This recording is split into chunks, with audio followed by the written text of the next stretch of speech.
Friends welcome back to RGM online classes RGM education YouTube channel रोज बिकाल 6টার special child development and pedagogy क्लासे तुम्हारे सकलके जानाई आरो एकबार स्वागत।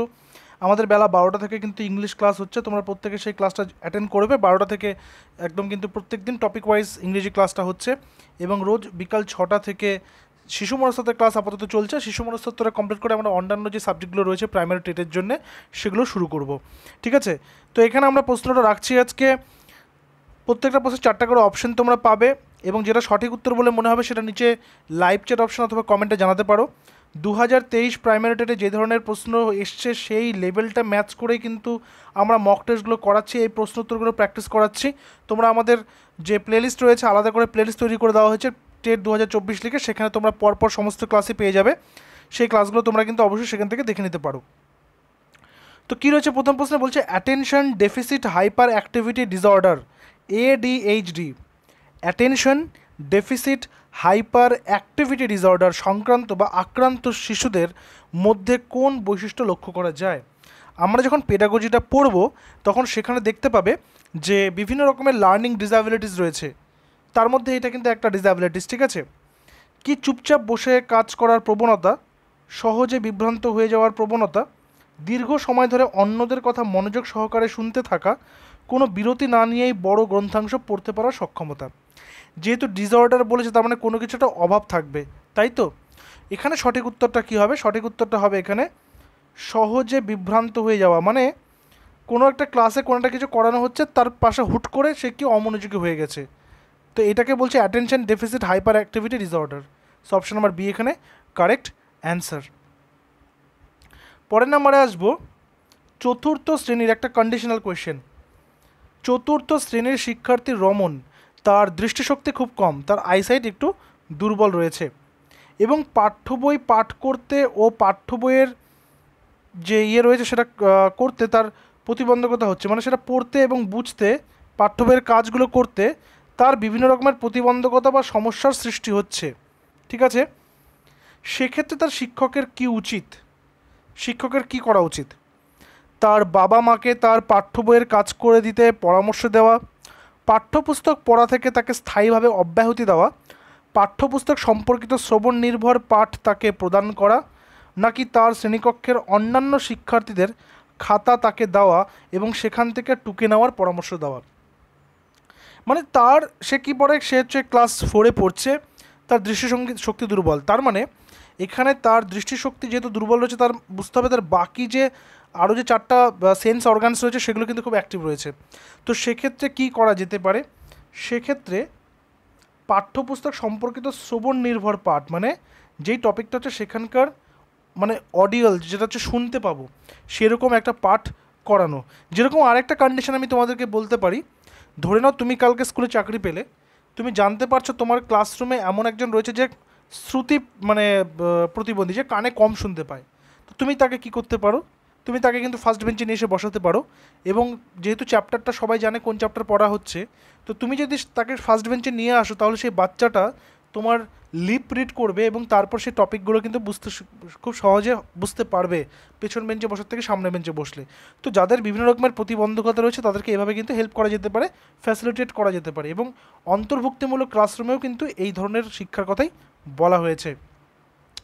আসি ন্যাশনাল এডুকেশন পলিসি বা NEP 2020, জাতীয় শিক্ষানীতি 2020 মানে পরিবর্তন সম্পর্কে প্রস্তাব দেয়। শিক্ষানীতির পরিবর্তন সম্পর্কে প্রস্তাব দেয় ড্যাশ থেকে ড্যাশ, কাঠামোবাদ থেকে আচরণবাদ, না বুঝে মুখস্থ করা থেকে বিষয়বস্তুকে বোঝার ক্ষমতা, অনুসন্ধানমূলক শিখন চর্চা এবং অনুশীলন, শিখনের জন্য মূল্যায়ন এবং শিখনের মূল্যায়ন, মানে assessment for learning, assessment of learning. এখানে বলছে জাতীয় শিক্ষানীতি 2020 অর্থাৎ ন্যাশনাল এডুকেশন পলিসি 2020 শিক্ষাদান নীতির পরিবর্তন সম্পর্কে কী প্রস্তাব দেয়? সেটা হচ্ছে না বুঝে মুখস্থ করা থেকে বিরত হয়ে বিষয়বস্তুকে বোঝার ক্ষেত্রে অনুপ্রাণিত হওয়া, অর্থাৎ রোট লার্নিং, মেমোরাইজিং, এগুলো কী করতে হবে? এগুলোকে বাদ দিতে হবে, বাদ দিয়ে যেটা কনসেপ্ট ক্লিয়ার হবে সেই দিকে ধ্যান দিতে হবে। সো অপশন নাম্বার বি আমাদের এখানে কারেক্ট অ্যান্সার। ওকে, নেক্সট আসবো মীরা, একজন স্টুডেন্ট, একজন ছাত্রী বিদ্যালয়ের পর গিটার অনুশীলন করে, মানে সে গিটার শেখে। যেহেতু সে গিটার বাজাতে খুব ভালোবাসে তার মধ্যে সে পরিতৃপ্তি পায়, মানে এই যে আমরা কো কারিকুলার অ্যাক্টিভিটিস বা এক্সট্রা কারিকুলার অ্যাক্টিভিটিসের কথা বলি, শিক্ষা সহায়ক যেগুলো সমস্ত কার্যকলাপ থাকে সেগুলোর কথা যখন বলি, তখন এই বিষয়গুলো কিন্তু আমাদেরকে জানতে হয়, পড়তে হয়, বুঝতে হয়। তো মীরা বিদ্যালয়ে পড়ে গিটার অনুশীলন করছে, বিদ্যালয় কমপ্লিট করার পরে তার আনন্দ হয় সেটাকে কি বলা হচ্ছে? বহির্মুখী প্রেরণা। দেখো প্রেরণা মানে হচ্ছে মোটিভেশন। যেহেতু সে কাজটা করতে আনন্দ পায়, তাহলে তার অন্তর থেকে, তার ভেতর থেকে সেই প্রেরণাটা আসছে বা মোটিভেশনটা আসছে। সো অন্তর্জাত প্রেরণা বা ইন্টারনাল মোটিভেশন যেটা, সো অপশন নাম্বার বি এখানে সঠিক উত্তর, আর অন্যান্য অপশন পড়ার দরকারই নেই। ঠিক আছে, এরপরে চলে আসি প্রশ্ন নাম্বার 5। প্রশ্ন নাম্বার 5-এ কী বলা হয়েছে? নিম্নলিখিতগুলির মধ্যে কোনটি শ্রেণীকক্ষে সামাজিক প্রাক্ষবিক শিখনকে উন্নীত করে? নিম্নলিখিতগুলির মধ্যে কোনটি শ্রেণীকক্ষের সামাজিক প্রাক্ষবিক শিখনকে, সামাজিক প্রাক্ষবিক মানে হচ্ছে তোমার একটা সোশ্যাল, প্রাক্ষবিক মানে হচ্ছে যেটা তোমার মোটিভেশনাল যেটা, ঠিক আছে, মানে ইমোশনাল যেটা, শিখনকে উন্নীত করে? শিক্ষার্থীদের মধ্যে প্রতিযোগিতাকে উৎসাহ দান করে, বাধ্যতামূলক শৃঙ্খলার ব্যবহার করে, সহানুভূতিশীল এবং শ্রবণশীল শিক্ষক, নাকি ভালো ফল করার জন্য চাপ দেয়া? সঠিক উত্তর অপশন নাম্বার সি, সহানুভূতিশীল এবং শ্রবণশীল শিক্ষক। ঠিক আছে, সো অপশন নাম্বার সি হচ্ছে এখানে কারেক্ট অ্যান্সার। নাম্বার 6, নিম্নলিখিতদের মধ্যে কোনটি গঠনবাদী বৈশিষ্ট্যের মধ্যে পড়ে না? কনস্ট্রাকটিভিজম যেটাকে বলছি আমরা, সেটার মধ্যে পড়ে না। শিক্ষার্থীরা নিজেদের ধারণা নিজেরাই গঠন করে, নতুন শিখন বর্তমান উপলব্ধির উপর নির্ভর করে, সামাজিক মিথস্ক্রিয়ার ফলে শিখন বাধাপ্রাপ্ত হয়, অর্থপূর্ণ শিখন প্রকৃত শিখন কার্যের মাধ্যমে ঘটে। নিম্নলিখিতগুলির মধ্যে কোনটি গঠনবাদী বৈশিষ্ট্যের মধ্যে পড়ে না সেটা বলেছে। গঠনবাদী বৈশিষ্ট্যের মধ্যে পড়ে না বলেছে, অর্থাৎ সামাজিক মিথস্ক্রিয়ার ফলে শিখন বাধাপ্রাপ্ত হয়। সামাজিক মিথস্ক্রিয়ার ফলে শিখন বাধাপ্রাপ্ত কেন হবে? শিখন তো আরও সহজতর হবে, আরও খুব ইজি হবে, তাই কি না? নেক্সট আসি নাম্বার 7, সৃজনশীল বা যেটাকে আমরা বলি সৃষ্টিশীল, বা যেটাকে আমরা বলি যে যখন কেউ মানে খুব গিফটেড চাইল্ড থাকে তখন তার মধ্যে সৃজনশীলতা থাকে, কোনো নতুন কিছু করার তার মধ্যে তাগিদ থাকে, তাই তো? তো সৃজনশীলতার প্রাথমিক শনাক্তকারী বৈশিষ্ট্য কী? অতি সক্রিয়তা, মানে প্রচণ্ড মানে হাইপার অ্যাক্টিভ যেটা, অমনোযোগিতা, কম বোধগম্যতা, ভিন্নধর্মী চিন্তাভাবনা। দেখো অমনোযোগী হলে সে সৃজনশীল হতে পারবে না, কম বোধগম্য যে বুঝতে কম পারছে তাহলে সৃজনশীল হতে পারবে না, তার মধ্যে সক্রিয়তা থাকতে হবে, তার মধ্যে ভিন্নধর্মী চিন্তাভাবনাও থাকতে হবে। কিন্তু ভিন্নধর্মী চিন্তাভাবনা যদি না থাকে তাহলে সে সৃজনশীল হতে পারবে না। মানে আমরা যেটাকে ডাইভার্জেন্ট থিঙ্কিং বলে থাকি। আগের দিন আমরা কনভার্জেন্ট আর ডাইভার্জেন্ট সম্পর্কে পড়েছি। তো ডাইভার্জেন্ট থিঙ্কিং যেটা রয়েছে, ভিন্ন ধর্মী যে চিন্তাভাবনাগুলো রয়েছে, সেই ভিন্ন ধর্মী চিন্তাভাবনাগুলোর কথা কিন্তু বলা হচ্ছে। কারণ কোনো একটা প্রবলেম সলভ করার ক্ষেত্রে ভিন্ন রকমভাবে যদি চিন্তাভাবনা না করে কেউ, তাহলে তার মধ্যে সৃজনশীলতা বিকশিত হবেই না। সো অপশন নাম্বার ডি আমাদের এখানে কারেক্ট অ্যান্সার। নেক্সট আসবো, খেলার সময় আঘাত পাওয়ার পর রোহন কান্না করতে শুরু করেছে। খেলতে গিয়ে আঘাত পেয়েছে, রোহন কান্না করতে শুরু করেছে। এটা দেখার পর তার বাবা তাকে বললেন, মেয়েদের মতো আচরণ করো না, ছেলেরা কাঁদে না। ঠিক আছে, একটা খুব ফেমাস সিনেমার ডায়লগ রয়েছে না, যে মর্দ কো দর্দ নেই হতা, ঠিক সেরকমেরই একটা কনসেপ্ট ওই সিনেমার, ওই কনসেপ্টটা আর এই প্রশ্নের এই কনসেপ্টটা কিন্তু সেম। ঠিক আছে, বলছে মেয়েদের মতো আচরণ করো না, ছেলেরা কাঁদে না। তার এখানে বলতে হবে যে এটা কী ধরনের বক্তব্য, বা এই বক্তব্যটা কোন বিষয়টাকে সমর্থন করে। আমরা আগের ক্লাসে, গতকালকের ক্লাসে কিন্তু পড়েছিলাম যে জেন্ডার স্টিরিওটাইপ আর জেন্ডার বায়াসটা কী। জেন্ডার বায়াসটা আমি আরেকবার বলে দিই, জেন্ডার বায়াস হচ্ছে তুমি কালকে ক্লাসরুমে গেছো, তুমি চাকরি পেয়ে গেছো, ক্লাসরুমে তুমি পড়াচ্ছ, এবার তুমি কুইজ করবে, প্রশ্ন উত্তর আলোচনা করবে, তুমি শুধুমাত্র মেয়েদেরকেই প্রশ্ন করছো, ছেলেদেরকে কোনো প্রশ্ন করছো না, তাহলে এটা হচ্ছে জেন্ডার বায়াস, মানে তুমি এক পক্ষ নিয়ে নিয়েছো, তাহলে এটা বায়াসনেস হচ্ছে। কিন্তু স্টিরিওটাইপটা কি? স্টিরিওটাইপটা হচ্ছে উদ্বোধনী সঙ্গীত হবে একটা অনুষ্ঠানে, তুমি বলে দিলে মেয়েদের কণ্ঠস্বর সুরেলা হয়, তাই মেয়েদেরকে উদ্বোধনী সঙ্গীতে নেওয়া হবে। তার মানে তুমি একটা বার্তা দিলে যে শুধুমাত্র সুরেলা কণ্ঠের অধিকারী মেয়েরাই হবে, তাহলে এটা একটা স্টিরিওটাইপ, মানে একটা কী বলে সেটাকে, যে দৈনন্দিন বা যেটা হচ্ছে গতানুগতিক চিন্তাধারা। ঠিক আছে, তাহলে এখানে কি হচ্ছে, এখানেও কিন্তু তার বাবা তার ছেলেকে, রোহনকে ওই স্টিরিওটাইপেরই কথা কিন্তু বললেন। ঠিক আছে, যে লিঙ্গ সম্পর্কে বাধা ধরা মনোভাবকে প্রতিফলিত করছে, মানে স্টিরিওটাইপকে প্রতিফলিত করছে, স্টিরিওকে। ঠিক আছে, তো এই দুটোর মধ্যে কিন্তু প্রশ্ন আসে, জেন্ডার বায়াস আর জেন্ডার স্টিরিওটাইপ, এই কনসেপ্টটা ক্লিয়ার থাকলে অ্যান্সারগুলো আরামসে করতে পারবে। এবার আসি জন্ম থেকে কৈশোর, ঠিক আছে? জন্ম থেকে কৈশোর মানে হচ্ছে তোমার ওই পর্যন্ত, অ্যাডোলেসেন্স পর্যন্ত বা অ্যাডোলেসেন্স অবধি। জন্ম থেকে কৈশোর পর্যন্ত শিশুদের মধ্যে বিকাশের ক্রমবিকাশটা কেমন হবে, মানে পর্যায়ক্রমিকভাবে যদি বলি 1, 2, 3, তিনটা নাম দিয়েছে এখানে, তাহলে প্রথমে কোনটা, সেকেন্ডে কোনটা, থার্ডে কোনটা আসবে? সবার প্রথমে কি হবে, তার যেহেতু জন্মের পর থেকে তার সেন্সেসগুলো কাজ করছে কিনা, সে কতটা সংবেদনশীল, তাহলে সংবেদনশীলতা প্রথমে আসবে। তারপরে মূর্ত, মানে যেগুলোকে সে দেখতে পাচ্ছে, টাচ করতে পারছে, শুনতে পাচ্ছে, ইন্দ্রিয় দ্বারা যে অভিজ্ঞতা নিতে পারছে, মূর্ত।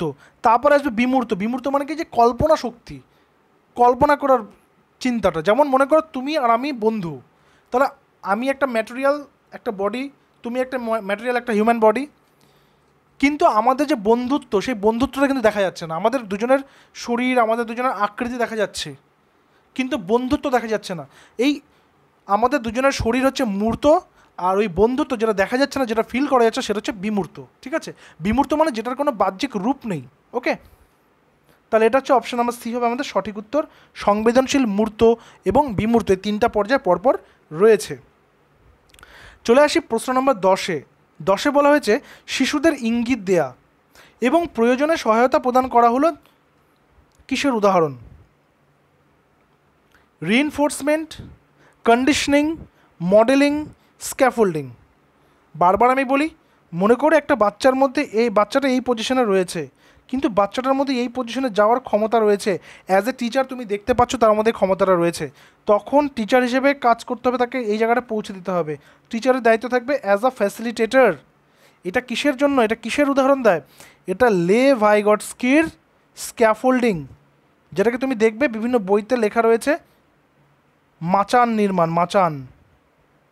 মাচান নির্মাণ, ঠিক আছে? স্ক্যাফোল্ডিং মানে যেমন এই যে একটা কুমড়ো গাছকে মাটি থেকে চালের উপরে তুলে দেওয়া হয় যাতে করে সে নিজেকে এক্সপ্যান্ড করে কুমড়ো ফসলটা দিতে পারে, বা জমিতে দেখবে কুমড়ো গাছকে একটা তোমার হচ্ছে অবলম্বন দিয়ে গোটা একটা ঝাং বেঁধে দেওয়া হয়, যার উপরে কুমড়ো গাছটা মানে নিজেকে প্রসারিত করে এবং কুমড়োগুলো নিচে ঝুলে যায়। তো সেটা হচ্ছে তাকে জায়গাটা প্রদান করা, এটাকে স্ক্যাফোল্ডিং বলছে, ঠিক আছে? সো অপশন নাম্বার ডি হচ্ছে আমাদের এখানে কারেক্ট অ্যান্সার। Number 11, dyslexia. যে কেন এই এক ধরনের প্রশ্নগুলো রাখছি, ডিসলেক্সিয়া, ডিসক্যালকুলার, ডিসগ্রাফিয়া, ঠিক আছে, নন ভার্বাল যেগুলো রয়েছে, এগুলো রাখার কারণটাই হচ্ছে এই লার্নিং ডিসঅ্যাবিলিটিস থেকে একটা কোশ্চেন প্রতি বছরই আসে, সেই কারণে এটা কম বেশি রোজ প্র্যাকটিস করিয়ে দিচ্ছি যাতে করে পরীক্ষার হলে বসে তোমাদের বেশি সময় নষ্ট না হয়। ডিসলেক্সিয়ায় আক্রান্ত শিশুদের প্রাথমিক বৈশিষ্ট্যের মধ্যে রয়েছে, ডিসলেক্সিয়া মানে কি, পড়তে অসুবিধা হওয়া। ডিসক্যালকুলিয়া মানে কি, অঙ্ক করতে, হিসাব করতে অসুবিধা হওয়া। ডিসগ্রাফিয়া মানে কি, লিখতে অসুবিধা হওয়া। তো এই সমস্ত। তারপরে তোমার ফাইন মোটর মানে যেগুলো রয়েছে, গ্রস মোটর রয়েছে। ফাইন মোটর মানে কি, যেগুলো ছোটো ছোটো মাসল দিয়ে যে কাজগুলো করা হয়, যেমন লেখা, বইয়ের পৃষ্ঠা উল্টানো। গ্রস মোটর মানে কি, সাঁতার কাটা, দৌড়ানো। এই প্রত্যেকটা বিষয় কিন্তু কন্টিনিউ প্র্যাকটিসের মধ্যে থাকলে পরীক্ষার হলে কি ইজিলি তোমরা করতে পারবে, ঠিক আছে? তো এখানে বুঝতেই পারছি ডিসলেক্সিয়া মানেটা কী হবে। ডিসলেক্সিয়া হচ্ছে সাবলীলভাবে পড়তে অক্ষম, মানে ভালোভাবে পড়তে পারে না। Option number C. নম্বর 12-তে আসি, শিক্ষার অধিকার আইন, যেটাকে বলা হচ্ছে right to education act, RTE, right to education act 2009, যেটা কিনা 2010-এর এপ্রিল থেকে ইমপ্লিমেন্ট করা হয়ে থাকে সমগ্র ভারতবর্ষে, যেখানে বলা হয় যে প্রতি 6 থেকে 14 বছর বয়সী বাচ্চাদের বিনামূল্যে এবং বাধ্যতামূলক শিক্ষা প্রদান করতে হবে। এবার বলছে শিক্ষার অধিকার আইন 2009 অনুযায়ী অন্তর্ভুক্তিমূলক শিক্ষার ধারণাটা, অন্তর্ভুক্তিমূলক মানে হচ্ছে ইনক্লুসিভ, এই টার্মটা তোমরা দেখবে বিভিন্ন জায়গাতে, ইনক্লুসিভ, ঠিক আছে? আচরণগত নীতি, প্রতিবন্ধীদের প্রতি সহানুভূতিশীল মনোভাব, একটি আধিকারিক ভিত্তিক মানবতাবাদী দৃষ্টিভঙ্গি, আর প্রতিবন্ধীদের প্রাথমিকভাবে বৃত্তিমূলক শিক্ষা প্রদানের মাধ্যমে তাদের মূল ধারায় ফিরিয়ে আনা। কারেক্ট অ্যান্সার কী হবে? কারেক্ট অ্যান্সার হচ্ছে একটি অধিকার ভিত্তিক মানবতাবাদী দৃষ্টিভঙ্গি, মানে যেখানে সবাই সমান, সে যেই রকমের কালচার থেকে আসুক, সে যেই রকমের ব্যাকগ্রাউন্ড থেকে আসুক না কেন, সে সমান, তার অধিকার সমান, প্রত্যেকের মতোই তারও সমান অধিকার রয়েছে ক্লাসরুমে, ঠিক আছে? সো অপশন নাম্বার সি এখানে হচ্ছে কারেক্ট অ্যান্সার। আলাদা করে প্রতিবন্ধীদের জন্য বলা হয়নি, তারাও বাকিদের মতন করে আসবে। এক্ষেত্রে একটা উদাহরণ দিই, মনে করো একটা ক্লাসরুমে তুমি ক্লাস টিচার, এবার তুমি কি করছো, তুমি হচ্ছে শীতকালীন প্রতিযোগিতায় তুমি নাম নিচ্ছ প্রত্যেকের, যারা যারা সেই 100 মিটার দৌড়ে নাম দেবে।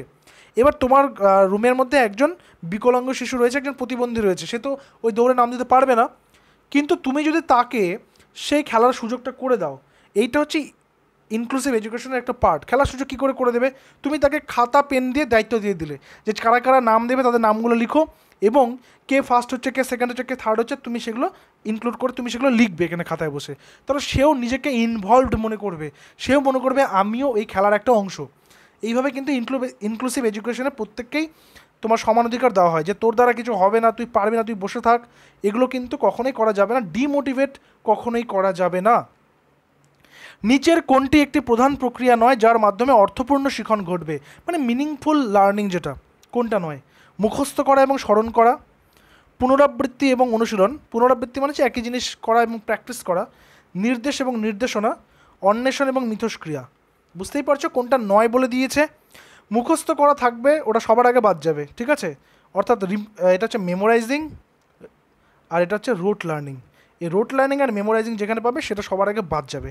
সো অপশন নাম্বার এ আমাদের এখানে সঠিক উত্তর, যেহেতু নয় বলে দিয়েছে। নাম্বার 14তে আসি, নাম্বার 14, এমন একটি পদ্ধতির ব্যবহার যেখানে শিক্ষকের নিজস্ব উদ্যোগ এবং প্রচেষ্টা জড়িত থাকে তার একটি উদাহরণ।